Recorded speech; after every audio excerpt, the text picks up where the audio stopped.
राम दुलारी की 13वीं। आकाश में काले बादल घुमड़ रहे थे। किसी भी क्षण वर्षा हो सकती थी। वर्षा की संभावना से मनुष्य का समूह राम नाम सत्य है की गुहार लगाता जल्दी जल्दी कदम बढ़ाता शमशान की ओर जा रहा था। आकाश में बिजली कड़की और उसी क्षण पानी की बौछार का एक झोंका आया और अर्थी को सहला गया। वायु का वेग भी बढ़ गया था, किंतु वायु की तेजी से बादलों का घनापन छटने लगा था और इसी के साथ बूंदें थम गई थी। अचानक देवी प्रसाद को आभास हुआ कि जैसे अर्थी में कुछ हिला हो। अपने मन का भ्रम जानकर उसने अर्थी को दिए जा रहे अपने दाएं कंधे को बाएं कंधे से बदला। 4 कंधों की सवारी पर राम दुलारी की अंतिम यात्रा का गंतव्य आ गया था। एक मोड़ के बाद ही शमशान प्रवेश के बड़े फाटक से लोगों का समूह अंदर प्रवेश कर गया। शब्दहा गृह की दीवार पर बड़े बड़े अक्षरों में लिखा था, यहाँ तक लाने के लिए आपका धन्यवाद। अब आगे की यात्रा हम स्वयं करेंगे। एक विशाल पीपल के वृक्ष के आगे बने सीमेंट के चबूतरे पर सावधानी से अर्थी रख दी गई। लोगों के झुंड एवं शोर से पीपल की शाखों पर बैठे पक्षी अचानक फड़फड़ाकर उड़ गए।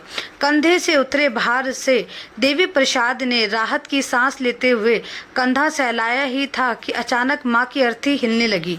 देवी प्रसाद को लगा कि रात भर जागने से उसकी नींद से थकी आंखों को भ्रम हो रहा है, किंतु देवी प्रसाद ने देखा कि उसके बड़े भाई बद्री प्रसाद एवं पास खड़े लोगों की भय से विस्फारित आंखें भी वही देख रही है जो वह स्वयं देख रहा है। माँ की अर्थी वास्तव में कांप रही थी। अर्थी के पास खड़े लोग भय से पीछे हट गए थे। पास खड़े लोगों में से कोई चिल्लाया, भूत भूत भागो भागो। भीड़ में अफरा तफरी सी मच गई। पीपल की शाखों पर बैठे कौवों की काँव काँव का शोर बढ़ गया था। कमजोर कलेजे के लोग शमशान छोड़ भागने लगे। इस अप्रत्याशित अनहोनी को देख राम दुलारी के दोनों पुत्र एवं घर के अन्य सदस्य भय एवं आकांक्षा के वशीभूत चबूतरे के पीछे हट गए।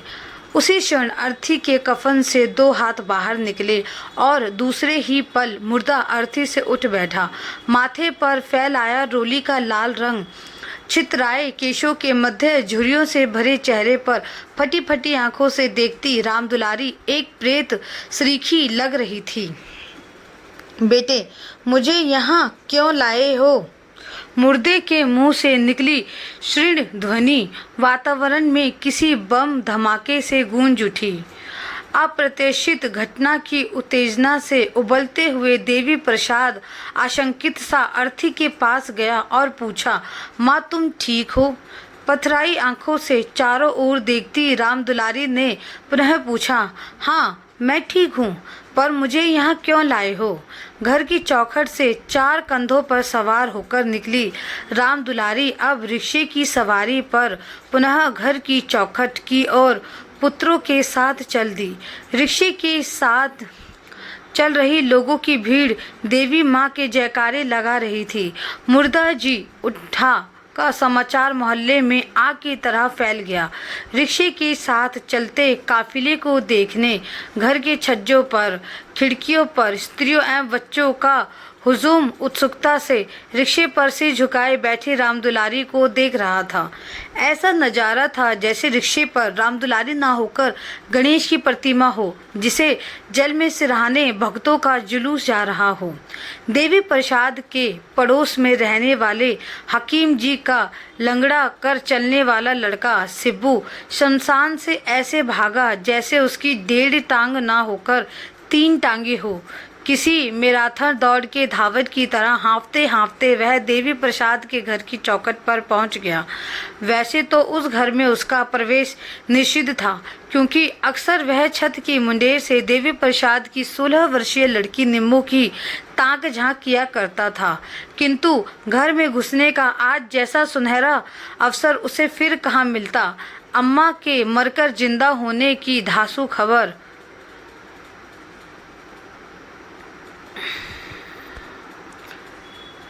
का वह प्रथम संदेश वाहक बनने का गौरव पाना चाहता था।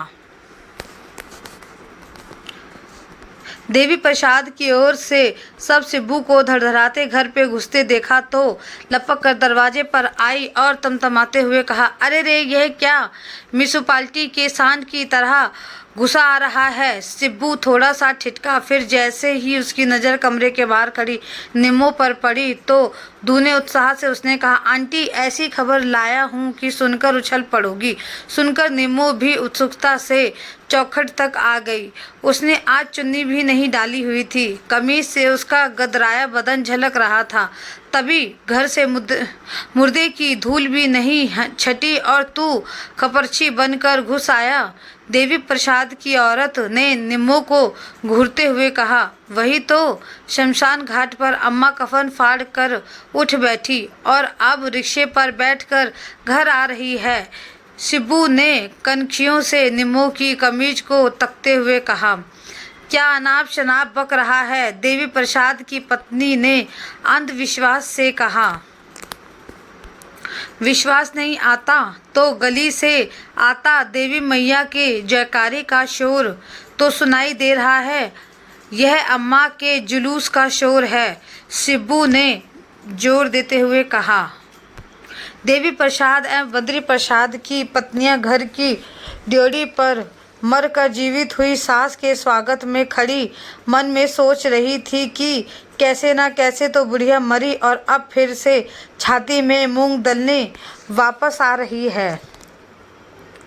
मनुष्यों की भीड़ के साथ चलता रिक्शा घर की ड्योढ़ी पर आ लगा। इतनी भीड़ तो राम दुलारी जैसी अनाम बुढ़िया की शव यात्रा में भी नहीं थी जितनी उसके जीवित होकर आने में हो गई थी।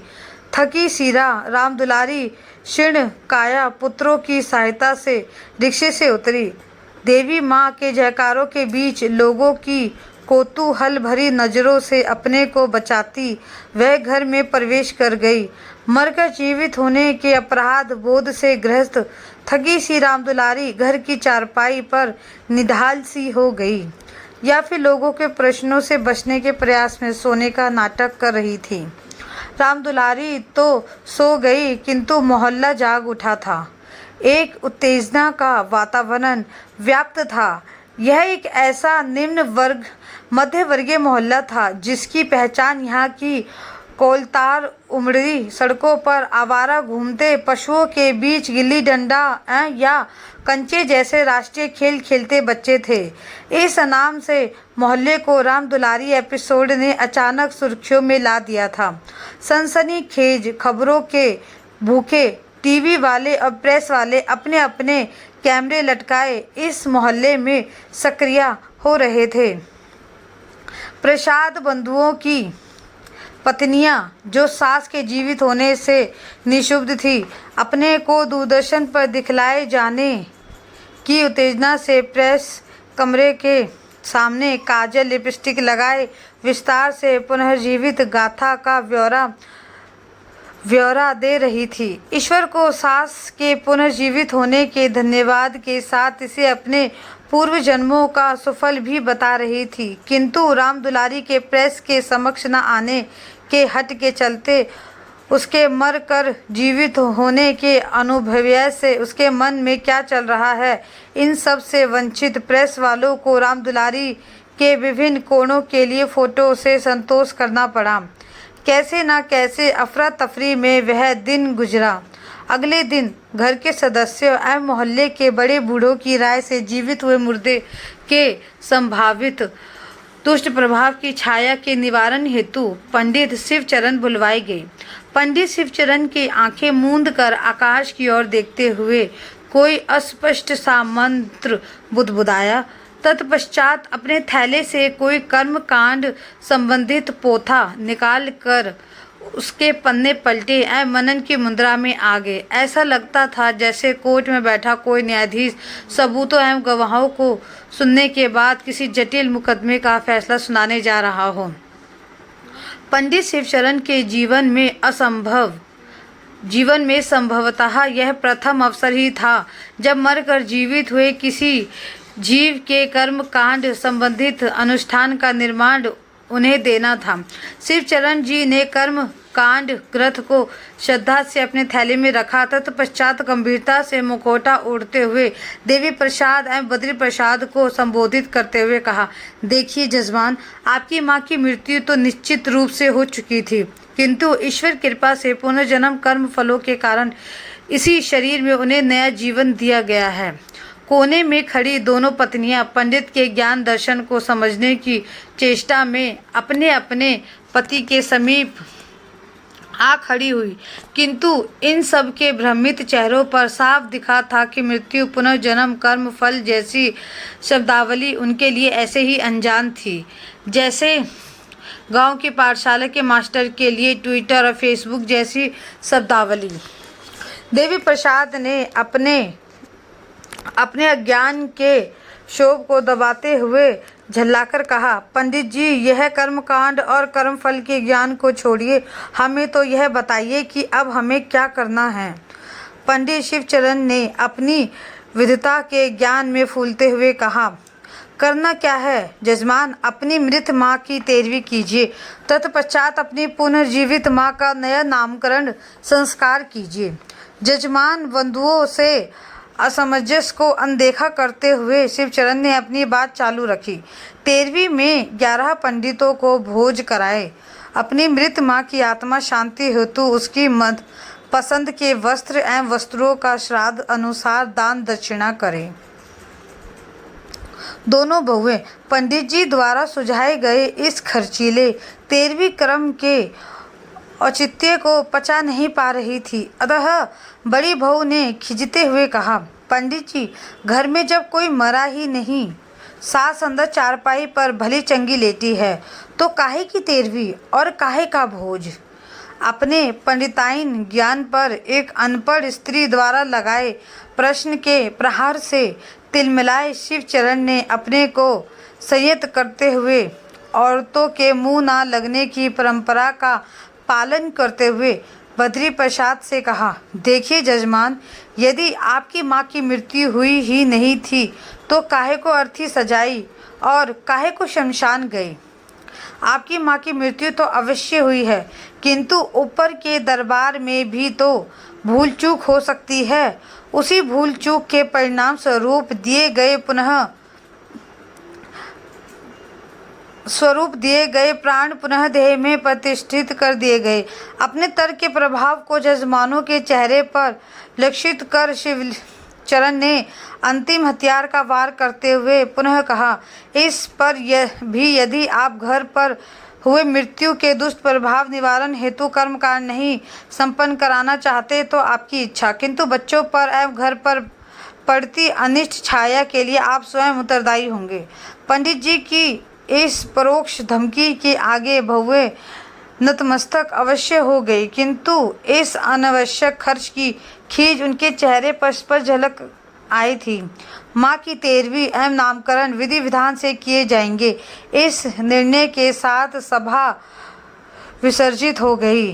पंडित शिवचरण संतुष्टि के भाव से अपनी पोथी पुस्तक समेत कर प्रस्थान कर गए। रामदुलारी को जब ज्ञात हुआ कि जीते जी उसकी 13वीं मनाई जा रही है तो शर्म से उसका कलेजा फट पड़ने को हो गया।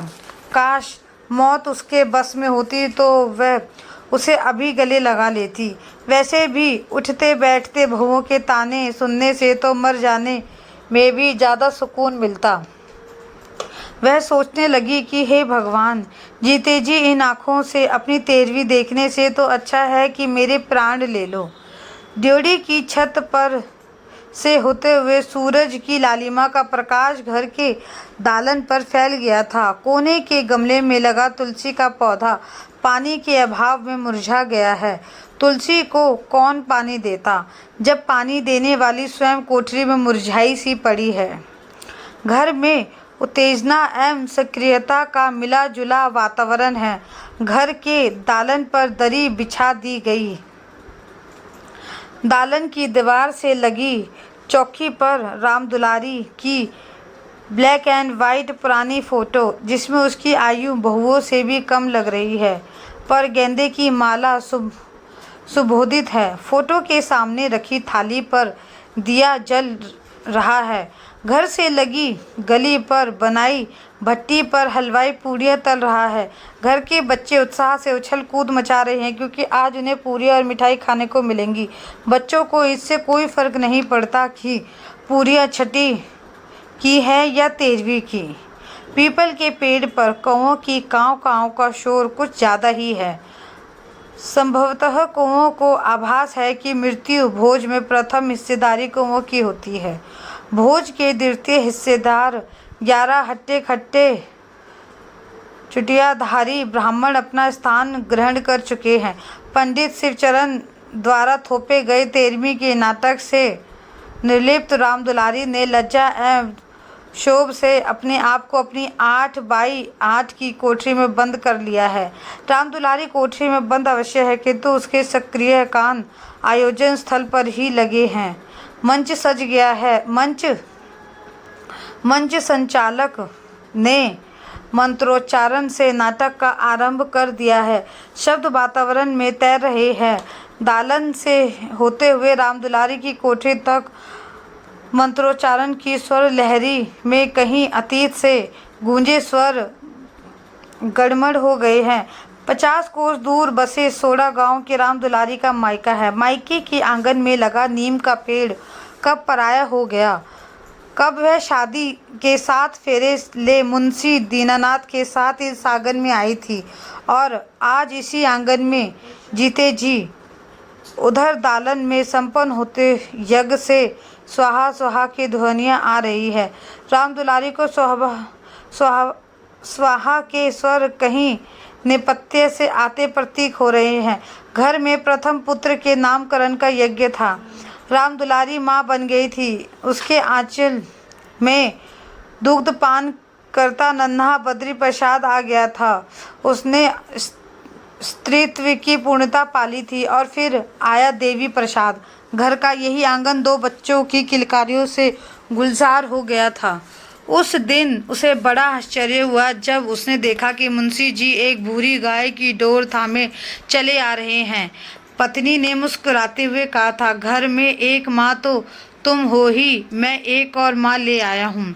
आज राम दुलारी को सब एक एक कर याद आ रहा है। यादों का तारतम्य बाहर दालन से आती बर्तनों, प्लेट, प्यालियों की आवाज़ों से टूट जाता है। संभवतः ब्राह्मण 13वीं का भोज कर रहे हैं। वातावरण में आलू पूरी की सुगंध फैल रही है। जीरे वाले आलू के साथ अजवाइन मिली नमकीन पूरियाँ मुंशी दीनानाथ को भी बहुत पसंद थी। बाहर दालन के लोगों के चलने फिरने के स्वर आ रहे हैं। दरवाजे के बाहर से आती पदचाप से ही राम दुलारी पहचान जाती कि मुंशी जी आ रहे हैं। ऐसे ही एक दिन जब उसे लगा था कि घर के दरवाजे के बाहर से आती पति की चिर परिचित पदचाप आज और दिनों की अपेक्षा कुछ बदली सी है। मुंशी जी की पदचाप में एक लड़खड़ाहट सी थी। आते ही क्लांत से खाट पर लेट गए और बोले, बद्री की माँ, सीने में दर्द सा उठ रहा है। वह तुरंत रसोई से तेल की शीशी ले आई। वह सीने में तेल की मालिश करती रही और मुंशी जी की आंखें मुनती गई। मुंशी जी का शरीर एक बारगी कंपकपाया। एक झटका सा लगा और उसके हाथ से तेल की कटोरी गिर गई और फिर सब शांत। तेल मालिश उसके 40 वर्षीय विवाहित जीवन में पति को दी गई उसकी अंतिम सेवा बन गई। आंसू की गर्म बूंद आँख की कोर से निकल राम दुलारी के गालों पर ढलक जाती है। कोठरी की दीवारें धुंधला सी जाती है। दालन से आती आवाज़ों की ध्वनियाँ दूर कहीं खो जाती है। आँखों में अक्ष से तैर आते हैं। मुंशी जी खड़े मुस्कुरा रहे हैं। भूरी गाय ओझारे में खड़ी रंभा रही है। एक माँ दूसरी माँ को बुला रही है। मायके के आंगन वाला नीम का पेड़ उसे बुला रहा है। फिर सब दृश्य एक दूसरे में गड़मड़ हो जाते हैं। मुंशी जी, भूरी गाय, नीम वाला आंगन, नीम की खुमारी सी छाती जा रही है। उधर दालन में पंडित शिवचरण का थैला दान दक्षिणा के सामान से भर गया है। जीवन की निसारता और अंत में सब कुछ यहीं रह जाता है। जैसे वाक्यों से 13वीं कर्म के बाद का पारंपरिक प्रवचन कर रहे हैं। मेरा तेरा लेना देना मोह माया सब छलावा है। श्रोता उबासियां लेते पंडित जी का प्रवचन सुन रहे हैं। संसार तो एक छलावा है, बस एक ईश्वर ही सत्य है के वाक्य से पंडित शिवचरण अपने प्रवचन का समापन करते हैं। जजमान बद्री प्रसाद को संबोधित करते हुए, आपकी माता जी का 13वीं कर्म तो संपन्न हुआ, अब अपनी माता जी को नामकरण संस्कार हेतु बुलवाइए। पंडित जी ने संतुष्टि पूर्ण मुद्रा में कहा। दोनों पुत्र और उसके पीछे उनकी पत्नियां राम दुलारी की कोठरी में प्रवेश करते हैं। राम दुलारी खुली आंखों से सो रही है, शांत एवं निश्चल। उठो माँ, पंडित जी नामकरण के लिए बुला रहे हैं। वह उसे हिलाते हैं। राम दुलारी का निस्पंद ठंडा शरीर एक तरफ को लुढ़क जाता है, किंतु उसकी खुली आंखें जैसे कहीं कुछ खोज रही हैं।